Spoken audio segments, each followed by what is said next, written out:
आज से हजारों साल पहले अब के डेनमार्क में एक नवपाषाण महिला यानी नियोलिथिक वुमन ने संटी की छाल का गंक यानी बर्च पिच के टुकड़े को चबाया था, जिसे फिलहाल वैज्ञानिकों ने कुछ दिनों पहले खोजा था और उसके डीएनए परीक्षण के लिए लैब भेजा था।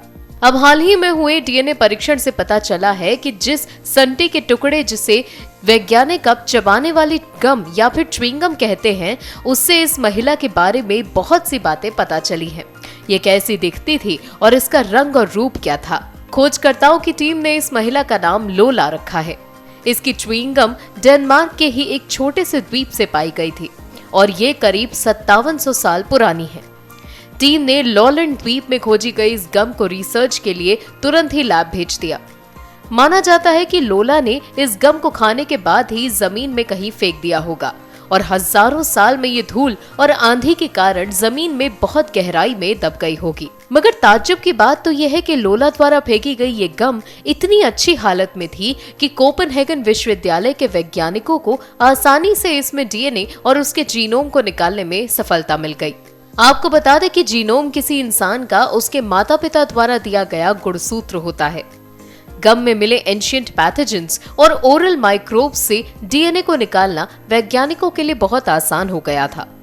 कोपेनहेगन विश्वविद्यालय के एक बयान के अनुसार ये पहली बार है कि एक पूरी मानव जीनोम को मानव हड्डियों के अलावा किसी और चीज से निकाला गया हो।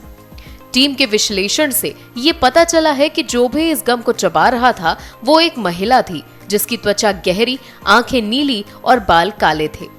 उन्होंने पाया कि उस समय सेंट्रल स्केवेंडेनिया में रहने वाले लोगों की तुलना में लोला के जीन यूरोपीय मुख्य भूमि के शिकारियों से ज्यादा मेल खाते थे। बयान के अनुसार प्राचीन च्युइंगम में पौधों और जानवरों के डीएनए के निशान भी थे, जैसे कि हेजलनट्स और बतख के डीएनए, जो लोला के आहार का हिस्सा थे। अंत में वैज्ञानिकों ने लोला के जीन को दूध को सही से न पचाने वाले कारणों से जोड़ा, जिसका अर्थ था कि लोला दूध से बनी हुई चीजों को आसानी से पचा नहीं पाती थी। माना जाता है कि ये वो समय होगा जब दक्षिणी स्कैंडिनेविया में पहली बार खेती के लिए पालतू जानवरों को यूज किया गया होगा। अंत में शोधकर्ताओं ने च्युइंगम में मौजूद मौखिक रोगाणुओं से जिस डीएनए को निकाला था, उसमें उन्हें एक वायरस का भी डीएनए मिला था। एप्स्टेन बार वायरस इसे कहते हैं। ये वायरस मोनोन्यूक्लियोसिस नाम का एक रोग पैदा करता है, जिसे चुंबन रोग भी कहा जाता है। बर्च पिच एक काला भूरा पदार्थ है जो बर्च की छाल को गर्म करके बनाया जाता है। बयान के अनुसार इस पदार्थ का इस्तेमाल पैलियोलिथिक एज के बाद से पत्थर के औजारों के लिए गोंद के रूप में किया जाता होगा।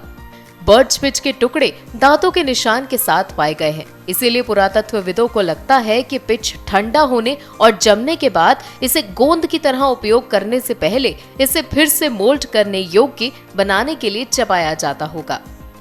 अन्य सिद्धांतों का यह भी सुझाव है कि लोगों ने दांतों या फिर अन्य बीमारियों को दूर करने के लिए थोड़ा एंटीसेप्टिक बर्च पिच और भूज की खाल को चबाया होगा। एक बयान में यह भी कहा गया था कि हो सकता है उस जमाने में इसे इसलिए भी चबाया जाता हो कि दांतों की सफाई अच्छे से हो सके। वैज्ञानिक मानते हैं कि ये प्राचीन च्युइंगम हमें हमारे पूर्वजों के बारे में बहुत कुछ बता सकती है। इससे मिले डीएनए से हम अपने पूर्वजों के माइक्रोबियम को समझ सकते हैं। साथ में हम ये भी समझ पाएंगे कि तब से लेकर अब तक बैक्टीरिया और वायरस में कितना बदलाव देखने को मिला है। देखा जाए तो वैज्ञानिकों के लिए ये गम बेहद काम की चीज है। 5700 साल पुरानी ये गम हमें मानवों के शरीर में बदलाव और जीवाणुओं और वायरस के संबंधों के बारे में बहुत जानकारी दे सकती है। खैर, आप क्या सोचते हैं इस बारे में? अपने विचार हमें नीचे कमेंट सेक्शन में जरूर बताइए और इस तरह की और इंटरेस्टिंग स्टोरीज के लिए देखते रहिए अमर उजाला। डाउनलोड करें अमर उजाला ऐप और पाएं खबरें लगातार।